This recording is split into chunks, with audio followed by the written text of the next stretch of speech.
सबसे पहले तो मैं आप सबको अपना आभार व्यक्त करना चाहती हूं कि आपने इतना इंतजार किया। बहुत देर हो गई, रास्ते में बहुत कार्यक्रम थे इसलिए देर हो गई। मैं आपसे क्षमा चाहती हूं।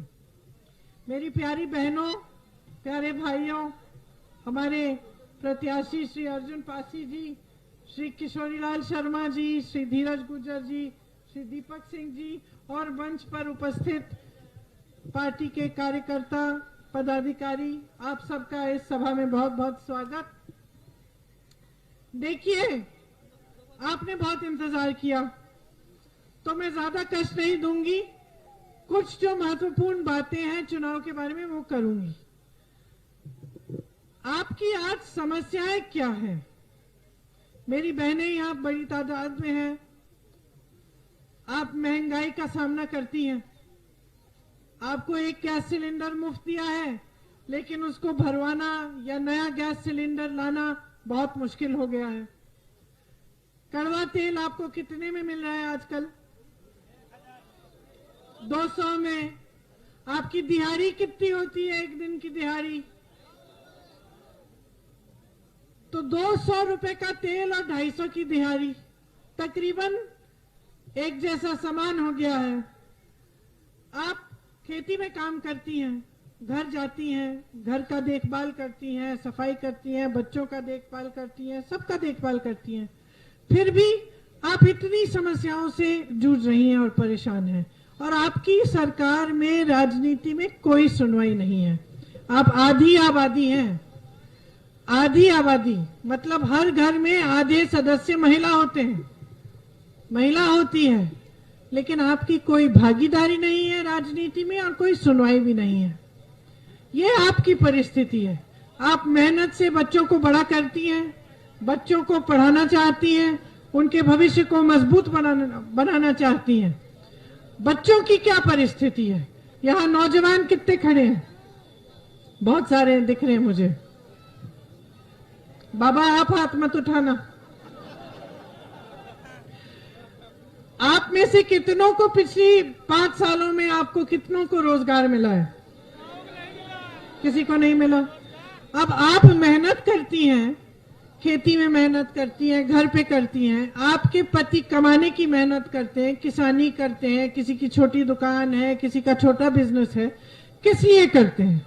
आप इसलिए करते हैं ना कि इन नौजवानों की किस्मत बने, भविष्य बने, इनको रोजगार मिले, बड़े होकर आपकी देखभाल करें, इसलिए करती है ना। लेकिन इनको भी रोजगार नहीं मिल रहा है। किसान भाई हैं मेरे यहाँ पे, हाथ उठाइए। सब किसान। और छोटे दुकानदार, छोटे बिजनेस वाले आप हैं।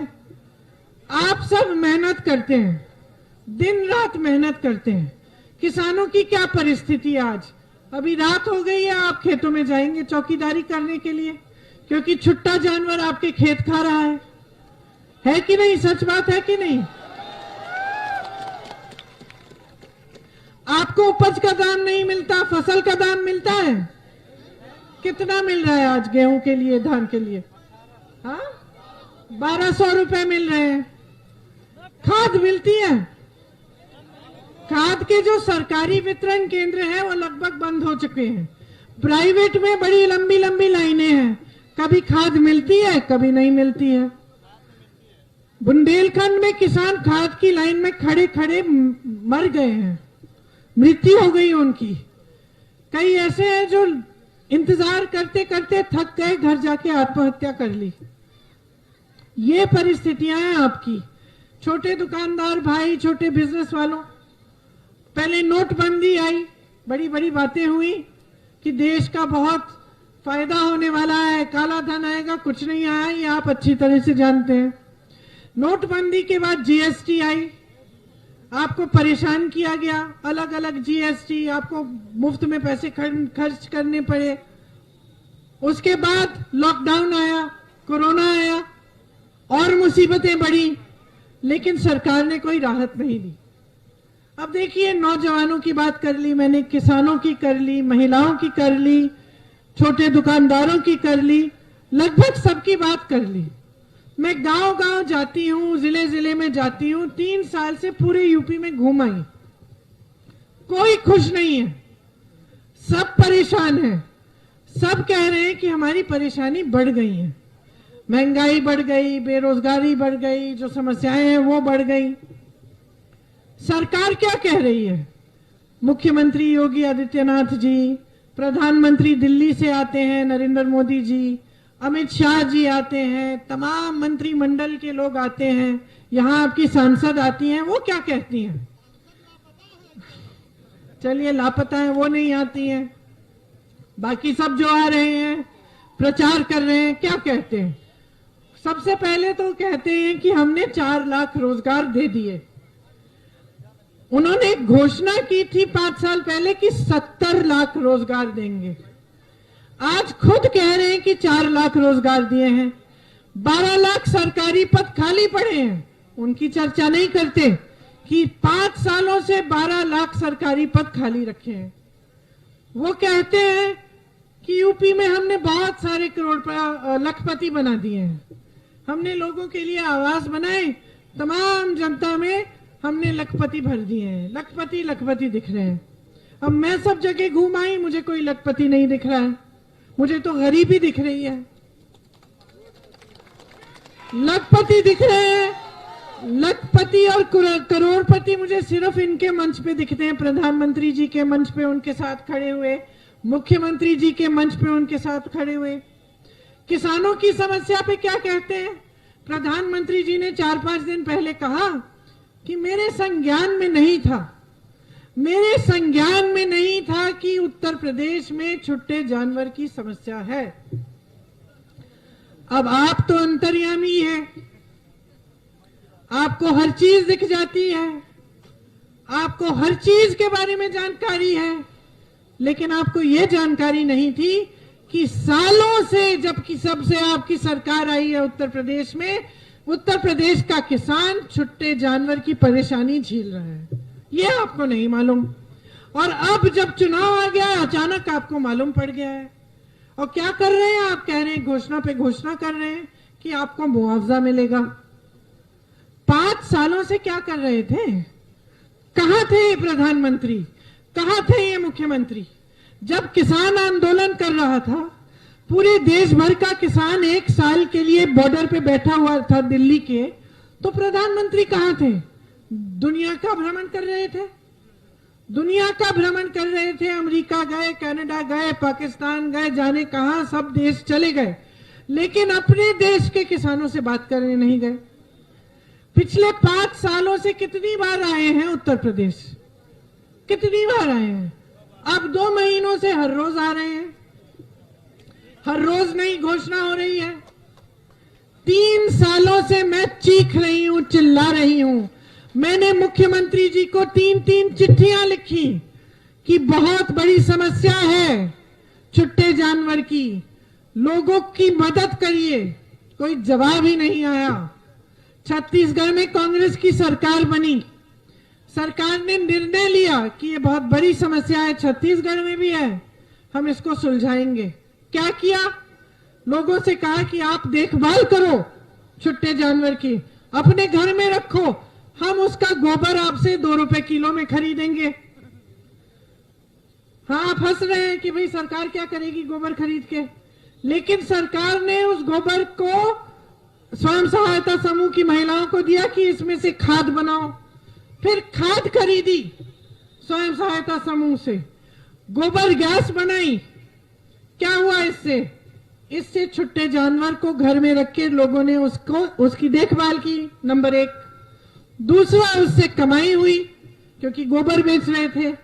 तीसरा, स्वयं सहायता की समूह की महिलाओं की कमाई हुई। और चौथा, जो गोबर गैस बनी, जो खाद बनी उस गोबर में से, उससे जनता को सुविधा हुई, समस्या हल हुई।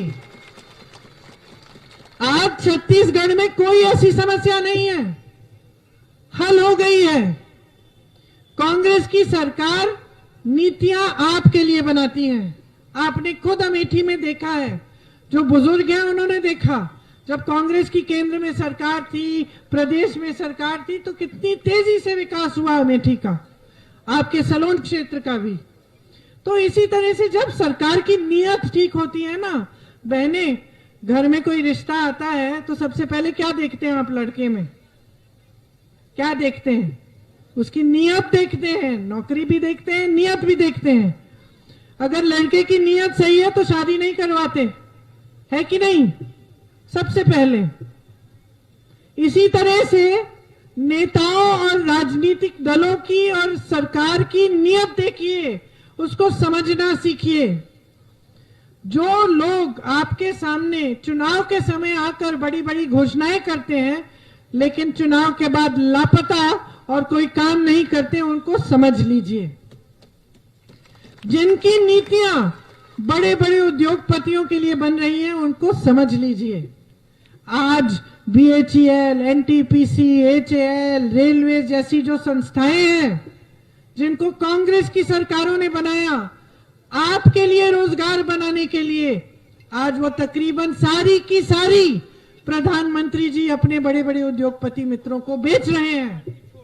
यहाँ छोटे दुकानदार बैठे हैं, छोटे बिजनेस वाले बैठे हैं। ये क्या करते हैं? ये देश की रीढ़ की हड्डी है।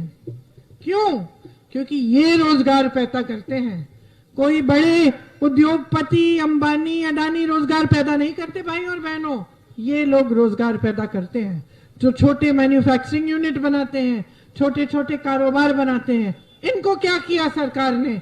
इनकी कमर तोड़ दी, इनको मुश्किल में डाल दिया और अपने बड़े बड़े दोस्तों को उनके कर्ज माफ किए, उनको आगे बढ़ाया, उनको देश की सारी संपत्ति बेच दी, सारे हवाई अड्डे बेच दिए, सारे बंदरगाह बेच दिए। यहां मेरी बहनें बैठी हैं, मैं जानती हूं देर हो गई, आपको घर भी जाना पड़ेगा खाना पकाने के लिए, लेकिन सुन लीजिए 2 मिनट। आपको एकदम नकारा गया है। आपको सशक्त करने की बात कौन कर रहा है? कोई कर रहा है? आपको एक गैस सिलेंडर मुफ्त पकड़ा दिया, सोचा वोट मिल जाएंगे, बस बात खत्म। महंगाई का सामना कर रही हैं आप ब्लॉक के अस्पताल में जाती हैं, आप ब्लॉक के अस्पताल में जाती हैं तो क्या मिलता है? पुरुष डॉक्टर मिलता है। उससे आप अपनी समस्याओं की बात कर सकती हैं? नहीं कर सकती। कांग्रेस पार्टी कह रही है कि हर ब्लॉक के अस्पताल में आपके लिए एक महिला डॉक्टर, महिला नर्स होनी चाहिए। हम कह रहे हैं कि 40% रोजगार, सरकारी रोजगार जितने भी हैं बहनों, 40% महिलाओं को दिलवाएंगे, 25% भर्ती पुलिस में महिलाओं के लिए कराएंगे। हम कह रहे हैं कि आपको मजबूत बनाना चाहते हैं। ये लोग एक गैस सिलेंडर देके खुश है ना, हम कह रहे हैं 3 गैस सिलेंडर ले लो। हम कह रहे हैं छात्राओं को मुफ्त में मोबाइल फोन देंगे ताकि ऑनलाइन पढ़ाई कर पाए। जो छात्राएं स्कूल से ज्यादा आगे बढ़कर पढ़ना चाहती हैं इंटर में, उनको स्कूटी मुफ्त देंगे ताकि उनको साधन मिले, उनकी सहायता हो। हम कह रहे हैं कि आप पर जब अत्याचार होता है और आपकी सुनवाई नहीं होती, अत्याचार होने के बाद आपको जलील किया जाता है, आपके परिवारों पर दबाव डाला जाता है और FIR दर्ज नहीं होते हैं, हम कह रहे हैं कि आपका FIR अगर 10 दिन में दर्ज नहीं होगा तो एक कानून लाएंगे कि जो अधिकारी, आप जो पुलिसकर्मी आपका FIR दर्ज नहीं कर रहा है उसका सस्पेंशन होगा। हम शिक्षा के लिए, महिलाओं की शिक्षा के लिए हर जिले में एक ऐसी पाठशाला बनाना चाहते हैं, केंद्र विद्यालय जैसे, जिसमें आपको हुनर सिखाया जाए ताकि आपको रोजगार मिल सके, ताकि आप अपने पैरों पे खड़े हों, आप सशक्त हों। इसी तरह से छोटे दुकानदारों और बिजनेस वालों के लिए हम कह रहे हैं आपको राहत मिलेगी। आपने बिजली के बिल भरते गए, चाहे कोरोना आया, लॉकडाउन आया, कर्ज में आप डूब रहे हैं, इसलिए आपके बिजली बिल आधे किए जाएंगे और आपका जो कोरोना का बकाया वो साफ किया जाएगा। किसान भाइयों के लिए भी बिजली बिल आधी की जाएगी। किसान भाइयों के लिए पूरा कर्ज माफ होगा। पहले कांग्रेस की सरकारों ने पहले करके दिखाया है। आज आपको 1200 रुपए मिल रहे हैं, 2500 रुपए में गेहूं और धान मिलेगा। और जिस तरह से खरीदेंगे हम और जिस तरह से यहां मैं कह रही हूं, छत्तीसगढ़ की सरकार खरीद रही है आज के दिन 2500 में गेहूं और धान खरीद रही है, तो आपके लिए भी सुविधाएं बनाएंगे। मेरे नौजवान भाई खड़े हैं यहां, भर्ती की प्रक्रिया में कितना घोटाला है आप जानते हैं। आप भर्ती के परीक्षा देते हैं, अटक जाते हैं, सालों इंतजार करते हैं, नियुक्ति नहीं होती। हम इस प्रक्रिया को पारदर्शी बनाना चाहते हैं। इसमें एक जॉब कैलेंडर बनाएंगे, हर एक भर्ती के लिए अलग। उसमें परीक्षा का दिन, रिजल्ट का दिन, नियुक्ति का दिन पहले से लिखा जाएगा। और अगर कोई अधिकारी इधर उधर करेगा तो एक कानून लाएंगे कि उस पर कार्रवाई हो। 6 महीने के अंदर अंदर आप परीक्षा देंगे, 6 महीने के अंदर अंदर आपको नौकरी मिलेगी। ये जो 12 लाख सरकारी पद इन्होंने खाली रखे हैं आपको गरीब रखने के लिए, आपको निर्भर रखने के लिए, इनको सबसे पहले हम भरेंगे। इसके अलावा 8 लाख नए रोजगार बनाएंगे। कैसे? अगर आप अपने छोटे छोटे कारोबार शुरू करना चाहते हैं, सरकार आपको 5 लाख रुपए देगी 1% ब्याज पे, ताकि आप अपने पैरों पे खड़े हो सकें। समझ लीजिए ये बात, भाजपा की सरकार की नीति है, उनकी नीति है कि गरीब को और गरीब बनाया जाए, कि आपको नौजवानों को रोजगार न मिले, आप निर्भर हो जाएं, कि आप उस राशन के बोरे का इंतजार करते रहें, ताकि जब आपको वो राशन का बोरा मिला तो आपको लगेगा कि सरकार ने, प्रधानमंत्री जी ने, मुख्यमंत्री जी ने आप पर बहुत बड़ा एहसान किया है। मैं आपको बता रही हूं, कोई एहसान नहीं कर रहे हैं आपको उस राशन के बोरे को पकड़ाने से, कोई एहसान नहीं कर रहे हैं आपको अगर वो अपने आपके खाते में 1000-2000 रुपए भर रहे हैं हर महीने, कोई एहसान नहीं है। आपका हक है कि आपको पैरों पे खड़ा करें, आपका हक है कि आपको आत्मनिर्भर बनाएं, निर्भर नहीं। आपका हक है कि आपको रोजगार मिले, आपका हक है कि आप अपने पैरों पे खड़े होने के लिए कोई बिजनेस करना चाहें तो आपकी मदद हो। आपका हक है कि आपके कर्ज माफ किए जाए। आपका हक है कि ये सरकार ऐसी नीतियां बनाए जो आपके लिए हो, अपने बड़े बड़े उद्योगपति मित्रों के लिए नहीं। ये आपका हक है। इन नेताओं को आपने खड़ा किया है मंच पे, इन नेताओं को आपने बनाया मुख्यमंत्री, आपने बनाया प्रधानमंत्री। ये भूल गए हैं, ये चाहते हैं कि आप गरीब रहें। ये बात समझ लीजिए। अगर नहीं चाहते तो 12 लाख रोजगार खाली क्यों पड़े हुए हैं? अगर नहीं चाहते तो रोजगार बनाने वाले संस्थाओं को ये बेच क्यों रहे अपने दोस्तों को? अगर नहीं चाहते कि आप इन पर निर्भर रहें तो ये आपके सामने धर्म और जाति की बात क्यों करते हैं? क्योंकि ये जानते हैं कि जिस दिन आप पूरी तरह से शिक्षित हो जाएंगे, जिस दिन आप अपने पैरों पे खड़े हो जाएंगे, जिस दिन आप कमा रहे होंगे, आपको अपने आप पर गर्व होगा, उस दिन आप इन सबसे सवाल उठाएंगे कि आप विकास के लिए क्या कर रहे हैं। ये जानते हैं, ये जानते हैं कि जब तक आप गरीब रहेंगे, जब तक आप निर्भर रहेंगे इनके राशन और इनके 1000-2000 रुपयों पे जो ये चुनाव के सब पहले देते हैं आपको, जब तक आप निर्भर होगे तो आप ये सवाल नहीं उठाओगे। तब तक आप सोचोगे कि सरकार इतना कर रही है, बहुत कर रही है हमारे लिए। लेकिन खास तौर से अमेठी क्षेत्र में आपको पहचानना चाहिए कि लोगों की नीयत क्या है। क्योंकि राजीव गांधी जी की सरकार में, कांग्रेस की सरकारों में जब नीयत सही थी तो आपको रोजगार दिलवाए गए, आपके लिए सारी संस्थाएं यहां लाई गई, BHEL, HAL, NTPC, ITI सारी लाई गई ताकि आप आत्मनिर्भर हो। आपको गरीबी से निकालने का काम किया गया, आपको गरीबी में ढकेलने का काम किसी ने नहीं किया। क्योंकि कोई आपसे राजनीतिक फायदा नहीं उठा रहा था, आपके जज्बातों का इस्तेमाल नहीं कर रहा था, आपको धर्म की बात करके, जाति की बात करके आपको फुसला नहीं रहा था।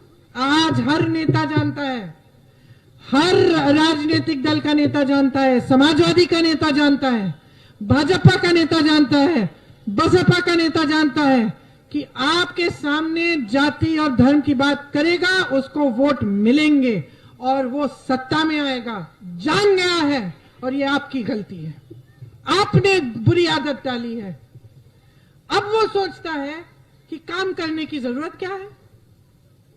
5 साल बाद मैं आऊंगा, धर्म की बात कर लूंगा, हिंदू मुसलमान में फूट कर लूंगा, जातिवाद की बात कर लूंगा, सांप्रदायिक बात कर लूंगा, मुझे तो वोट मिलना ही है। मैं तो रहूंगा सांसद, मैं तो रहूंगा विधायक, क्योंकि जब जब चुनाव आएगा सब मेरी बातें मानेंगे, अपने जज्बात में उभार दूंगा, वोट मिल जाएगा। तो भैया मैं काम क्यों करूं? मुझसे तो कोई काम का पूछ ही नहीं रहा है। मैं जाता हूं, कोई मुझे कह ही नहीं रहा है कि तुमने कौन सी सड़क बनाई, कौन सा नल बनाया, कितनी बिजली दी, किसानों के लिए क्या किया, महिलाओं को सशक्त कैसे किया, कोई पूछ ही नहीं रहा है। अरे इतनी हिम्मत इन नेताओं की, प्रधानमंत्री जी की हिम्मत कि आपके सामने आके कहें कि 5 सालों में उनको जानकारी ही नहीं है कि यहाँ पे छुट्टे जानवर की समस्या है।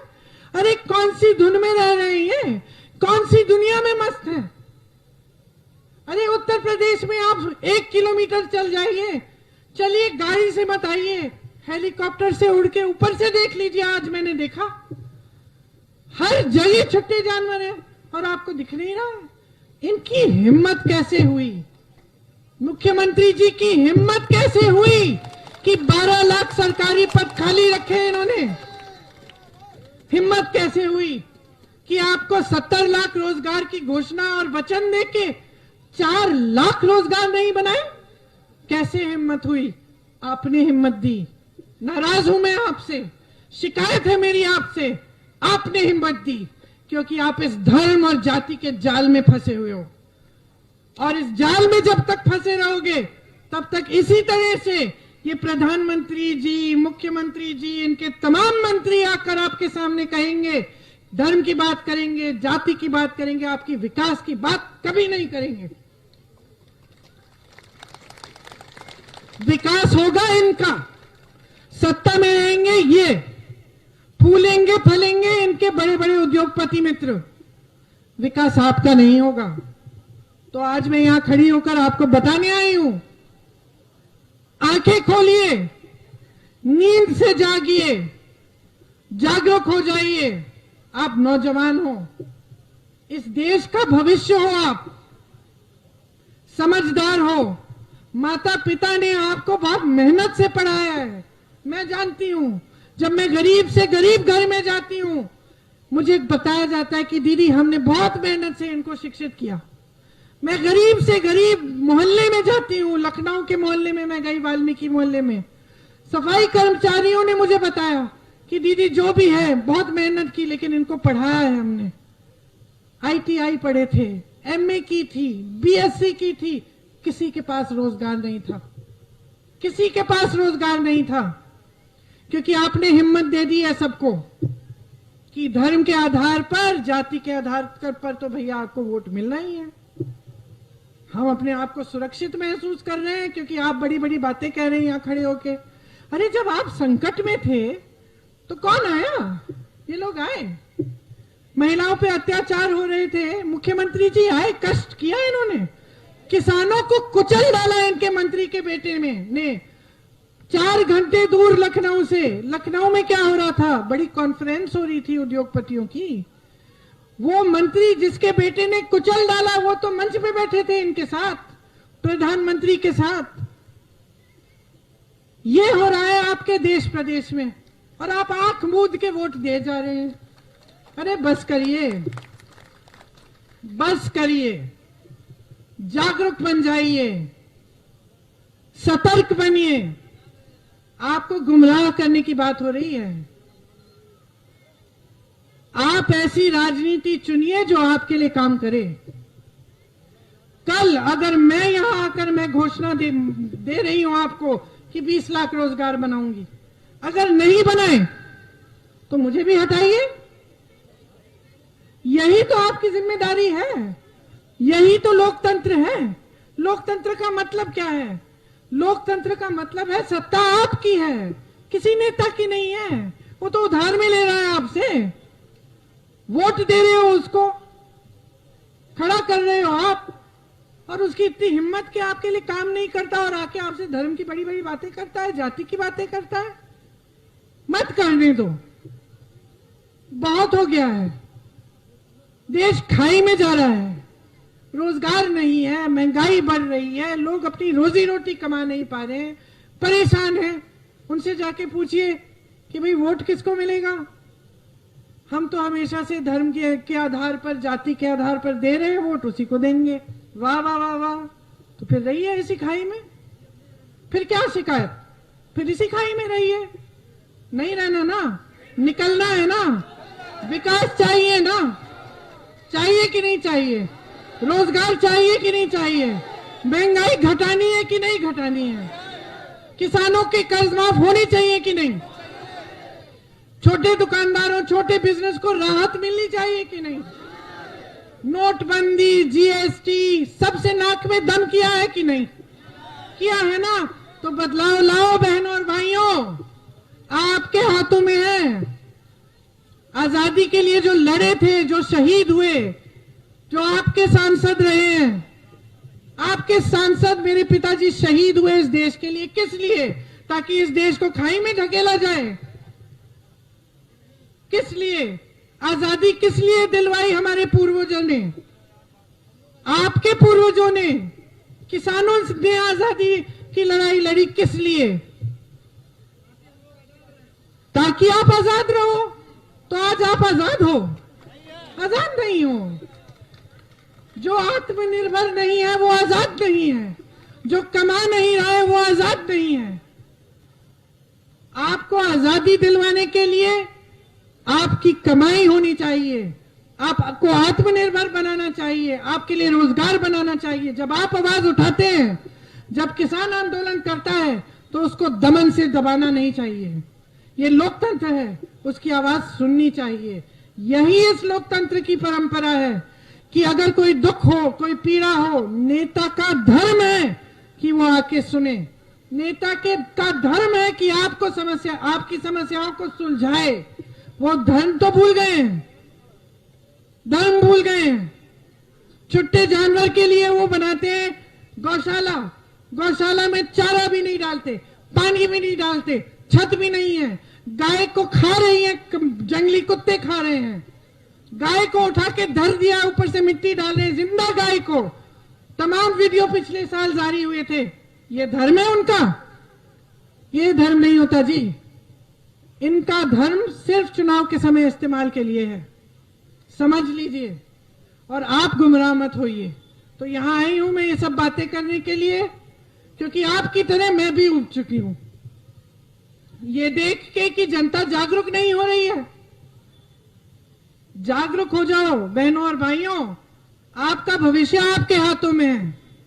एक नई राजनीति लाओ इस प्रदेश में, एक नई राजनीति लाओ इस देश में, जो इन बातों से हटकर आपकी समस्याओं की हल की बात करे। बहुत बोल लिया, बहुत बोल लिया, बहुत चिल्ला लिए। अब आप ध्यान से मेरी बातों को जब घर जाओगे उसके बारे में सोचो, सोचो और समझो कि क्या हो रहा है। और चुनाव के दिन सही जगह वोट डालो। ये कौन है? इनको क्यों बनाया है प्रत्याशी? इनको हमने इसलिए प्रत्याशी बनाया क्योंकि सबसे पहले तो नौजवान हैं, इनमें काम करने की ऊर्जा है। हम जानते हैं कि ये कितने समय से काम कर रहे हैं जनता के लिए। जनता की समस्या होती है, सीधे सबसे पहले पहुंचते हैं। यहां सलोन में कभी भी कुछ भी हो जाए संकट, हमें इतला करते हैं कि दीदी ऐसा हुआ ऐसा हुआ, हम गए हैं, हमने राहत पहुंचाई है, हमने मदद की है। तो हम जानते हैं कि ये दिन रात आपके लिए काम करेंगे, आपके लिए समर्पित हैं। इसीलिए ये आपके प्रत्याशी बने हैं। इनके हाथ मजबूत करिए, ये आपको निराश नहीं करेंगे, आपके लिए दिन रात काम करके दिखाएंगे। और अगर आपने उत्तर प्रदेश में कांग्रेस की सरकार बना दी तो विकास हम आपको तेजी से करके दिखाएंगे। हम आपके लिए दिन रात एक करके दिखाएंगे। आपको बहुत बहुत धन्यवाद। जय हिंद।